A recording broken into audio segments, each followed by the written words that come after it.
Welcome everybody on the live show with Adnan Maqsood all the way from Albany, New York. And I believe tonight is going to be the phenomenal night for each and everyone who will be watching right now and who will be watching later on. And just give me a favor real quick, guys. Swipe left to the right and invite your friends on this live broadcast.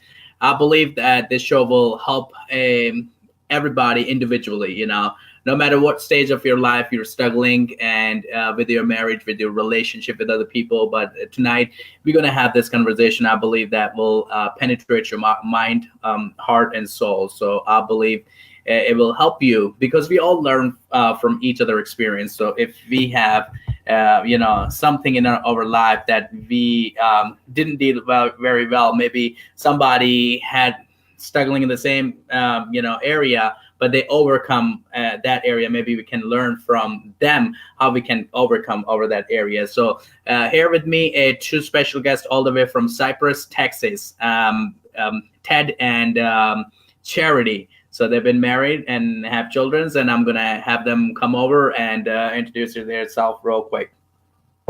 Here you guys are live.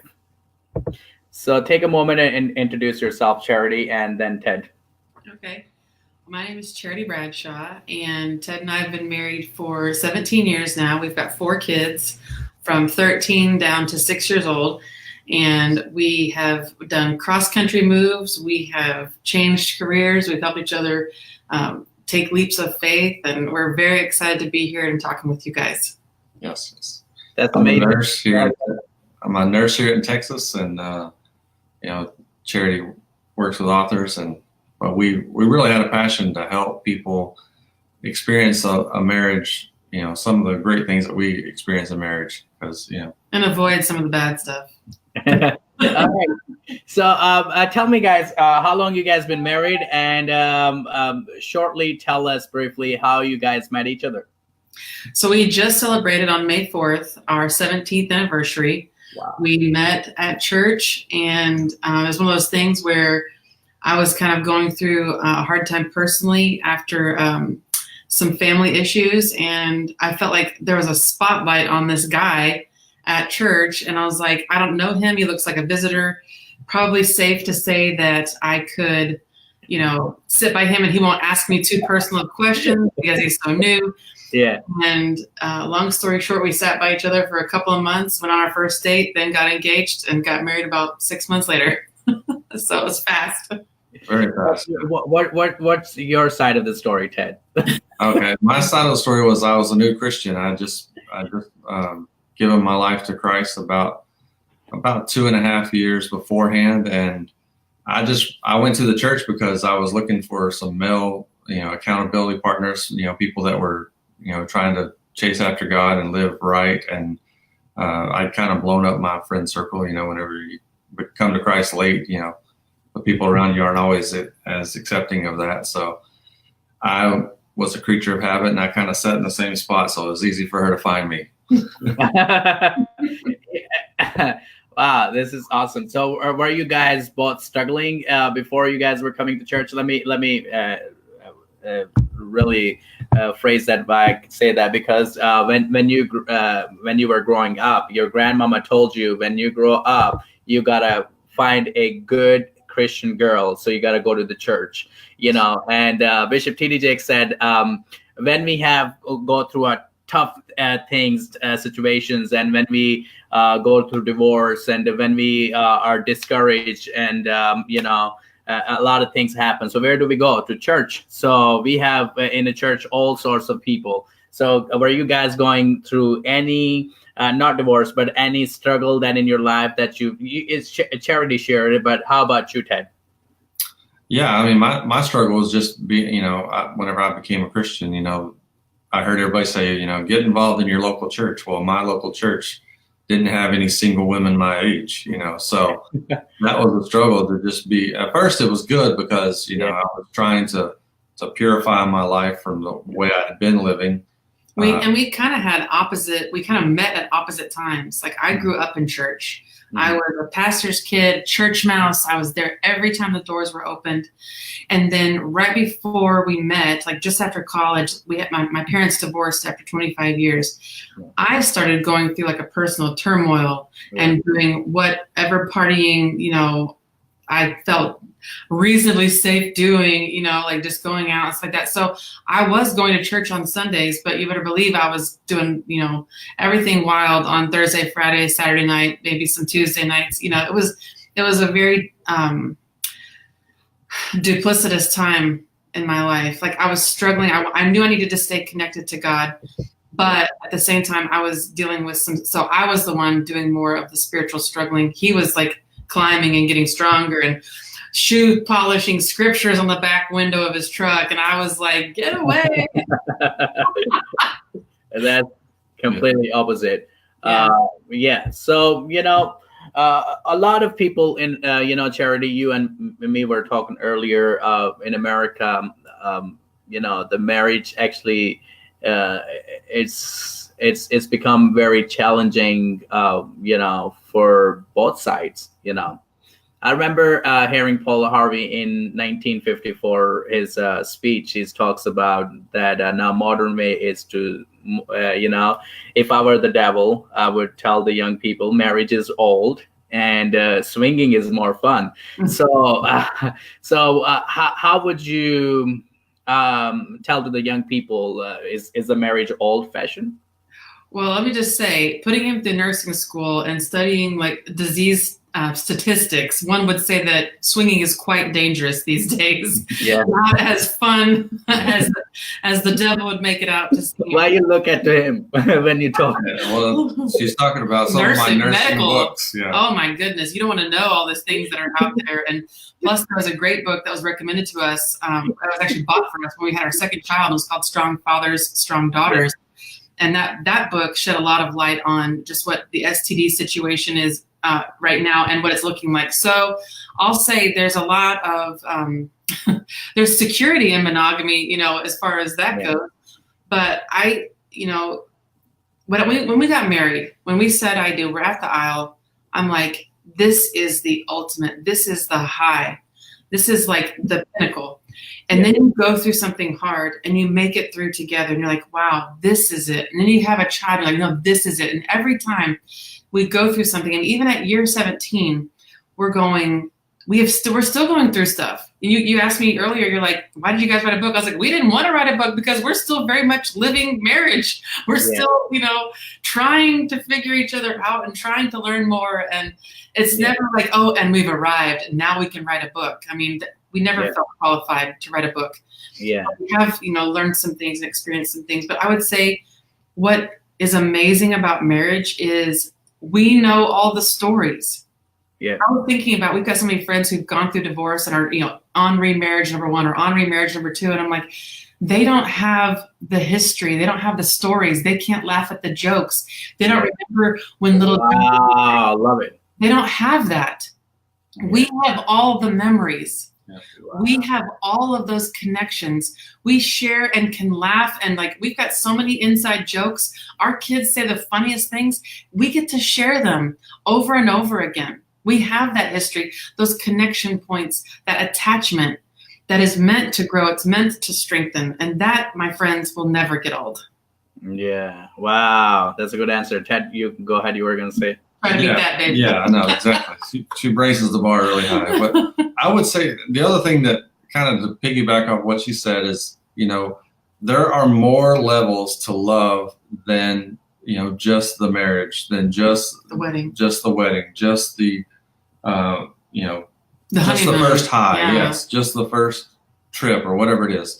There's so many more things, like she was saying, to be fully transparent to someone, to let someone see you for who you are, and for them to love you, warts and all, is the thing that gives you the confidence to step into anything that God is calling you to do. That belief that God has for us, you really feel that in marriage. And I think that that's one thing that, one of the reasons why people are struggling in their relationships with God is because they don't have those relationships with people. And so how Mm. can they have that relationship with God whenever they don't have it with someone in flesh and blood? So, and vice versa. And I think that it is hard to be married without God.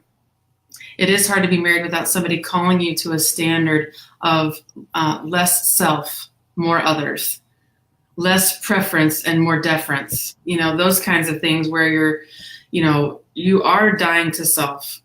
I was telling him, I still joke about the fact that I'm not sure if he'll ever see a dirty bathroom, because that's just not in his wheelhouse, but he'll notice the dishes in the sink and he'll do those dishes every day.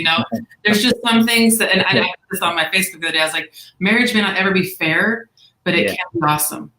Wow. There's just something about partnership that doesn't say, okay, this has to be equal. It just has to be awesome. Gotcha. There are things that he brings to the table. There's stability. There is he has such a quiet strength. I mean, I used to think that strength was loud and big and brash, and that most of the time is insecurity. Strength is collected. Strength is calm. Strength is like, I don't need to have loud parts on my car or glow lights. I'm a man. I just drive a truck. I don't know. That's just my own thing. But I mean, he brings that confidence. He brings that stability to us. And I saw this one thing that said, I'll keep you safe. And then the other one said, I'll keep you wild. And so that's kind of our jobs. Wow, this is amazing. Here, the name of the book is Staying I Do, Committed, Connected, and Crazy in Love for a Lifetime. Ted and Charity wrote this book, and you can find this book on Charity. Yeah. I'm sorry, Charity.com or charitybradshaw.com. Yeah. Or Ted, go ahead. You were going to say. Our website is tedandcharity.com, and mine is charitybradshaw.com. They can find it both ways. Amen. So I'm going to make the screen larger, and only guys going to show you, so you can lift up the book right there. Okay. You can see the book. I don't want them to buy a wrong book. Staying I Do. It's bright orange. You shouldn't miss it.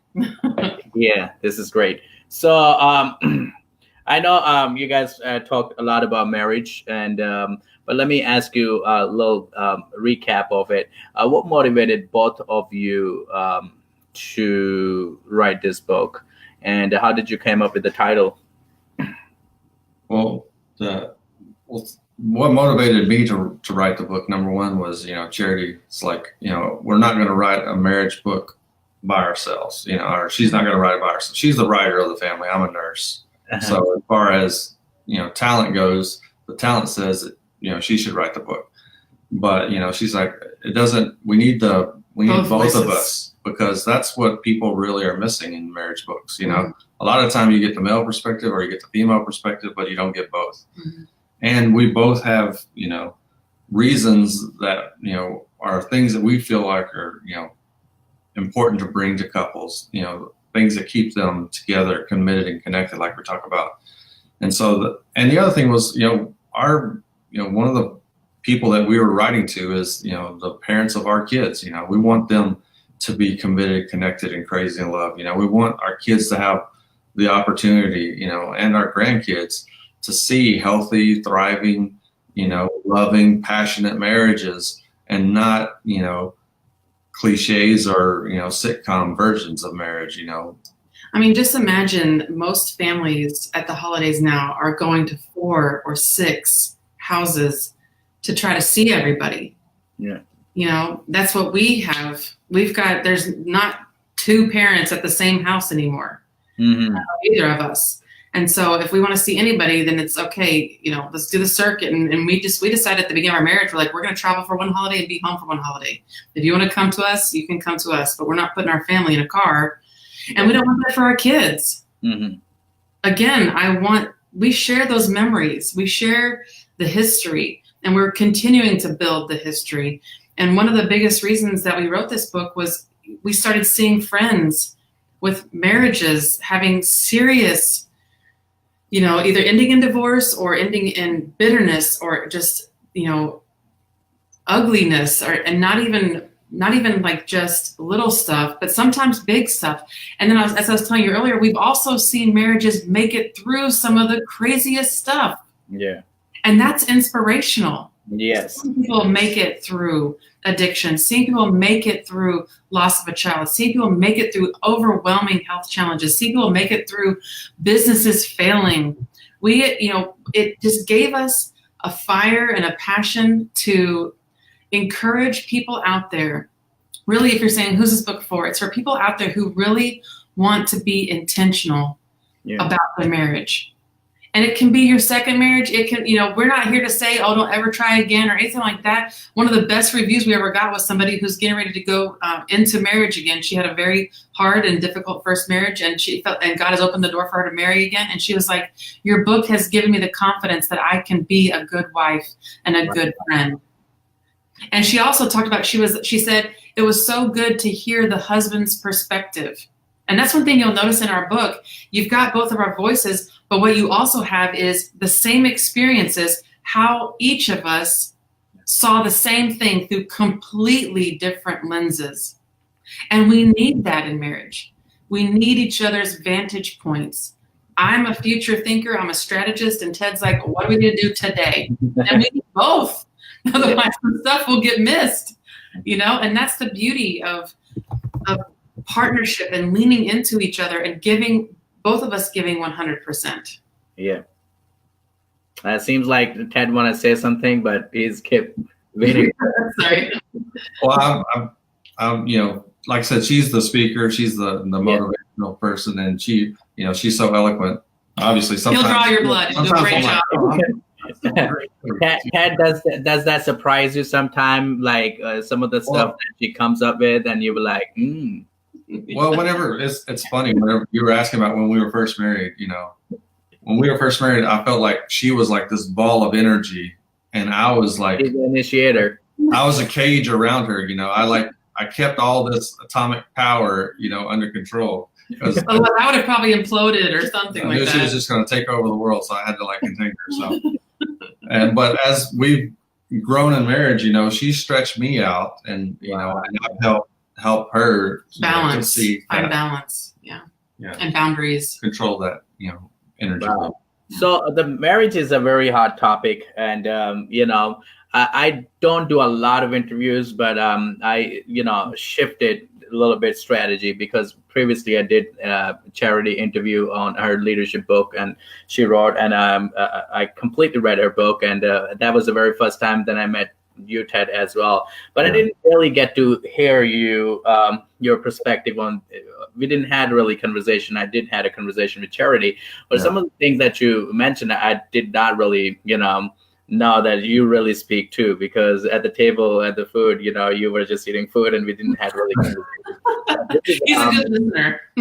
Yeah, I mean, now you're talking about marriage, and I think that's what I started liking about you, because you really give her the platform. You're not there to dominate. You let her dominate it.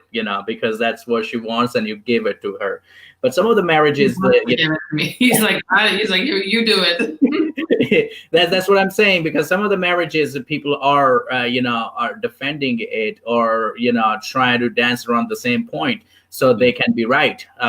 One of the thing I read, they say maybe you can win the argument, but you lose the person. You lost the goodwill of the person. So marriage is a hard button for right now in politician, in the church houses and courthouses and wherever you see. But what's your definition of a good marriage? I mean, to me, it's like she said, it's two people given 100%, two people committed to the relationship and committed to growing. Like she said, it's impossible without having God in there, because you have to learn how to forgive each other. You have to learn how to forgive yourself, because, one of the difficult things for me is, we talk about in the book that we don't fight a lot. But one of the things that does happen is sometimes I hurt her feelings by what I say, just by, not thinking about it, or just flying off the cuff or whatever. And so forgiving myself for those times that I hurt her, was something that I had to learn that I, wouldn't have learned without marriage. And so that growth, like I said, is what I feel like marriage is about. It's about both of you growing together, growing this family that God has, entrusted to you. And seeing each other. I don't ever view it as a competition. If she's doing amazing things, if she's speaking to 1,000 people, if people are, saying, that she's making an impact on them, I know in my heart, the two are one, so I'm making that impact. Wow. It's being in marriage. And so it doesn't matter if I don't have the eloquent words, if I don't know exactly what to say, I can nudge her and she'll fill them in for me. But I know that together, we're making that impact that is going to help. Our goal really is to help with one thing. If you read our book, we've got a lot of chapters in there, and in the back there's a whole index of all the things that we cover. But right now in your marriage, you may not need 15 points. You may not need 100 things to work on. It may just be those one or two things that that we saw in other relationships that were like, why are you picking on each other? You're a teammate. That's your partner. You need to pour into them, forgive them, and build them up, not tear them down because you're just tearing down yourself. I definitely, one of the things too, he was talking about, giving 100% all the time. One of the things that I can really appreciate about marriage is, yes, I am strong, I am a leader, all those things, but there are definitely times, those dark nights of the soul where I'm feeling attacked or I'm feeling just down, and having him, I just feel like he just shadows me, and he basically hems me in and helps me go through those times, and doesn't sit there and go, well, you're going to try to be a leader. No, he knows that that's part of humanness. That's part of, especially being a female. I don't know, but he, having that person go through those ups and downs. And I will tell you this, and this may be a surprise for some of you out there, but sometimes marriage means you give 110%. Yeah. If the other person is down, or if they're struggling, or if they're fighting, yes, you will need to put in extra. You will have more drawn upon you. But then what happens is when it's your time, when it's your turn, it's there, you've invested, and it literally comes back on you. When I love him well, it comes back to me. Yeah. When I invest in him, it comes back to me. And that's the math that sometimes people in the world without God don't understand, is they sit there and go, what am I going to get? What am I going to get? And the math on that is whatever you give. Compromise. Yeah, definitely. Wow. So if you will say 3 strong foundation of a good marriage, what would that be? Well, number one, it's got to be honesty. You have to be honest. And whenever we're talking about honesty, we go to it in the book, but it's to the thought level. It's deeper than just telling the truth when someone asks you something. It's that honesty of, this is how I'm feeling. Sometimes you don't understand why you're feeling what you're feeling, but you need to have that honesty with your partner that you can say, this is how I'm feeling, or this is what I'm experiencing. Because omission of truth, leaving stuff out, is still not honesty. Yeah. Withholding is still not, he knows, we've got 17 years of, I will tell him what's going on, even sometimes if it hurts, but he just got me a really, really thoughtful Mother's Day present, and he has very, very nice taste. He's willing to extravagantly love me through gifts, which is a new, I'm still having to get to adjust to that.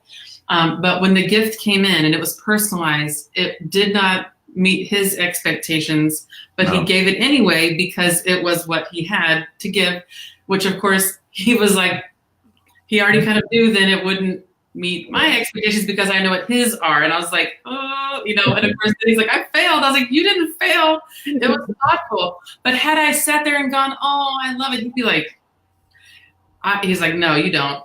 I know you don't, because I know you. And so we promise to each other, we commit to each other that honesty. So that's definitely one. Another one that I want to jump in with, and this I think is huge, is fun.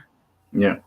I'm like, marriage, embrace the fun. Put fun on the calendar. Build it in, plan for it, budget for it, celebrate it and document it. take pictures, put them up. I mean, one of the fun things we did a year and a half ago was we took our kids to Mexico. We took our whole family went to Mexico. But I bought this lamp that says Mexico.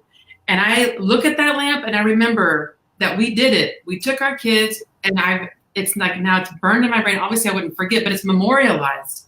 That fun is memorialized. I have it. And in marriage, I think we build in so much busyness, so many activities, so many things for kids that we disintegrate the relationship. We literally start, and my word for it is drifting. A lot of marriages don't end in divorce over some one catastrophic event. It's a drift. Yeah. A little bit this way, a little bit this way, and then it's further, and you're not even recognizable anymore. So that's the second one. What's your third one, babe? My third one is, what I'm passionate about is, chase the dreams that God is giving you. Sometimes, it's her chasing a dream. I went to nursing school. That was me chasing my dream. We moved across the country, 3 times. So that was a lot of, shifting back and forth. But chasing dreams, going after something together, it builds you together, Yeah. I used to tell people all the time when they ask me, well, how did you find your spouse? I was going after what I believe, God was calling me to. And I was getting ready to move. Like I wasn't even thinking I'm going to meet anybody. And so in the middle of all that, that's when we met each other. And I had no hope in marriage at that time. I just watched my parents lose 25 years. And I was like, I don't want any part of that, And he had seen his dad go through 3 divorces. He's like, I don't want any part of that, Wow. So for us to come together, we were very, very soberly aware of what could happen, what could go wrong. And we set up guidelines, and we talk about these in our book. We set up things saying we will not break these. We will not violate these things that we saw tear our parents' marriages apart and rip our families apart. And those were things that and they're not that complicated. And we share all of them because they're tenets, they're codes that we're like, this is something like one of them is we have a no couch rule. We will not go to bed angry. Now it may be 3 a.m., but we will not go to bed angry. We won't go to sleep angry. We will hash it out. And we know the other person's not asleep because we just lay there like all stiff waiting for somebody to break the forgiveness ice. Now we know we got to do it sooner because we're getting older. Start the breaking ice. It's a lot. He said, who starts breaking the ice? Oh, okay. Well, Charity always jokes that, that I'm the one the quickest to forgive. No. Right. It's the first to forgive is the bravest. The first to apologize is the bravest. The first to forgive is whatever. And then the first to forget is the happiest. So I always say he's the happiest.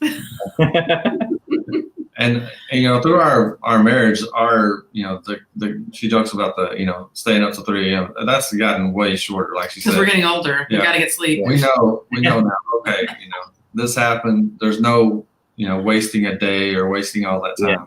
We can feel it too. That's the other thing about being committed and connected. Yeah. You feel that separation. You feel when something's just not right. Yeah. And sometimes you feel it and you don't even know why. You're like, I don't know why I don't feel connected to you right now, but I really need you to tell me what you love about me. Mm-hmm. So. Yeah, this is amazing. So staying, I do connected, committed, connected, and crazy in love for lifetime. So you can find this book on charitybradshaw.com, or you can also go on the TED website. And if you haven't had the opportunity to like TED and Charity Bradshaw Facebook page, I will encourage you to like their page as well, and share their their book with your friends as well. Maybe something that you're missing in your marriage, one word probably, or one phrase or sentence, maybe that you can read out of this book and maybe that fulfill your life.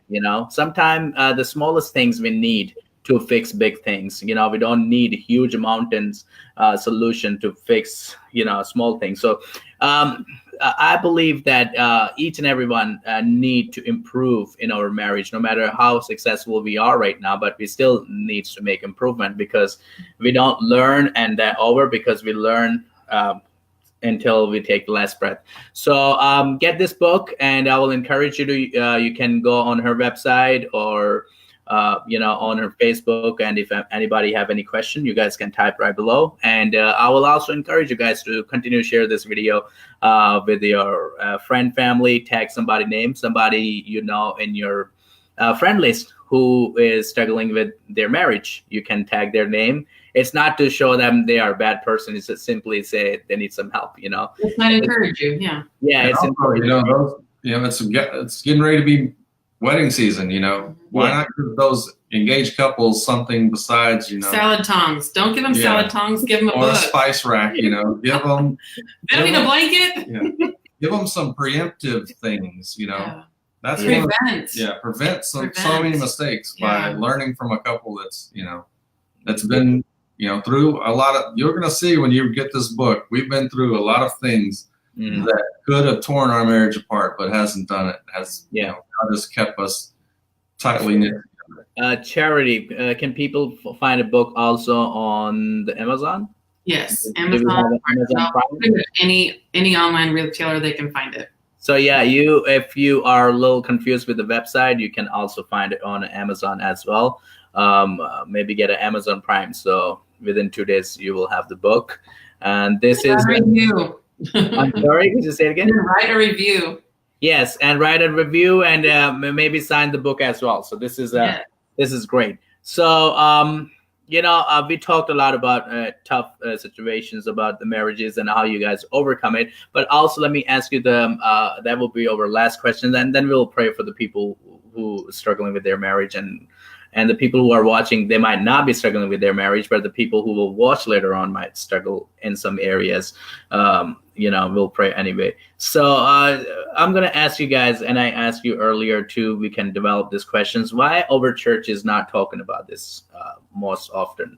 It seems like our churches are shifting away, more motivational, you know, how to fight the devil, how to get out of poverty, how you can overcome fear. And we're talking a lot of these things, but we are neglecting the important part of marriage, because I think so that's what, because the last time I was just today or another day, I was listening to John MacArthur. So he's talking about marriage. But I think so that's a very hot button for the people, especially pastor. Who he going to denounce wrong? Is he going to tell the person who divorced, now you're this and that? And, you know, I think that's the very reason why people are shifting. So you tell me, bring your opinion and idea why we are avoiding to talk about marriage in our churches.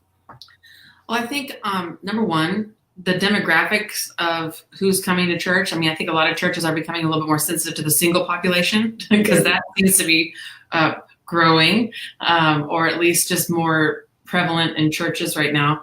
But also, I think that, you know, and we were talking about this earlier, it's like there's not a hard line, there's not a clear answer that we as humans, our limited information, can give as to, you know, what line to ride on everything. You know, I mean, we can take the Bible as literal, we can take it as, you know, grace-based, we can take it as whatever, and we can make it say so many different things if we just leave out or include, you know, I mean, all that. And I think after a while, though, those issues that you're talking about, I mean, like fear, finances, those things affect the marriage. If you're living in fear, you'll be living in paranoia. Is he cheating on me? Are we going to run out of money? Are we going to make it? What if one of us gets sick? And, you know, that fear-driven mindset is definitely, it can become a marriage issue, you know? But I think also, there has to be a demand. Let me also tag this question also, because I'll be running out of time, so you guys can both answer. How we can reduce divorces? I know this is a big question, but I will also like your comments on that as well. How we can reduce, how we can have people not, you know, go that route, how we can improve marriages also.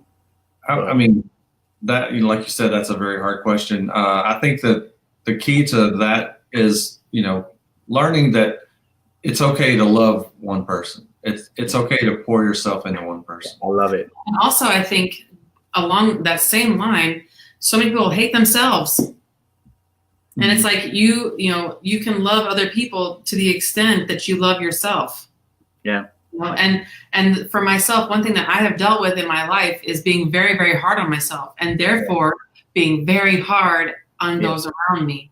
Yeah. And the more that God has shown me how to treat myself, the better mate I've become, the better parent I've become, the better friend I've become, the better everything, because I'm not riding myself so hard. I'm not just tearing myself down with my inner critic.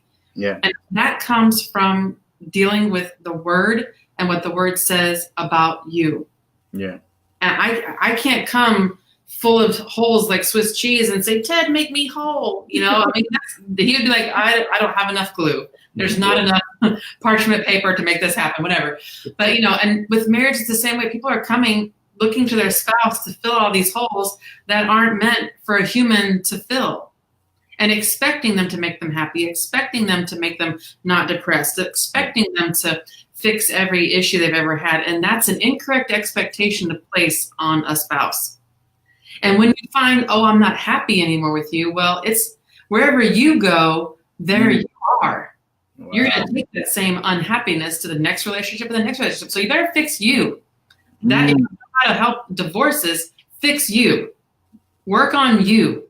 Yeah. Yeah, like he was talking about chasing dreams. One of the biggest things I think people neglect in marriage is their own personal evolution. Yeah. Their own personal growth. They get married and they kind of just stop, or they flatline. And that makes conversations boring. It makes attitudes crunchy. It makes topics like mundane because it's the same conversation every day.